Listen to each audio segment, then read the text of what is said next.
નમસ્કાર દર્શક મિત્રો, નવલ ઇન્ડિયા ન્યૂઝમાં આપ સૌનું સ્વાગત છે। આજના મુખ્ય સમાચાર નસવાડી તાલુકામાં વિકાસના નામે ભ્રષ્ટાચાર, ઉચ્ચ અધિકારીઓ મૌન। નસવાડી તાલુકાના તનકલાથી ગોયાવાડ તરફનો ડામર રોડ હાલમાં જ થોડા દિવસો પૂર્વ બનાવવામાં આવ્યો, જેમાં આજ રોજ જૂની જાણીતી અને પૌરાણિક સિસ્ટમથી ડબ્બા સિસ્ટમથી ખાડા પૂરવામાં આવ્યા। ધારાસભ્ય વારંવાર રજૂઆત કરી રોડ મંજૂર કરાવે છે અને આદિવાસી વિસ્તારમાં એજન્સીઓ દ્વારા હલકી કક્ષાનું કામ કરીને ખાયકી કરવામાં આવે છે।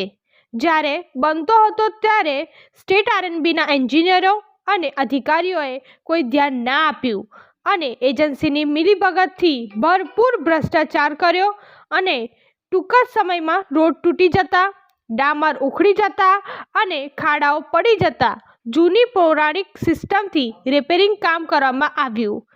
કામ ચાલુ હતું ત્યારે કોઈ એન્જિનિયર અને અધિકારી હાજર ન હતા, ફક્ત મજૂરો અને ભગવાન ભરોસે કામ કરવામાં આવ્યું। જનતા સમજે છે, અધિકારીઓ ક્યારે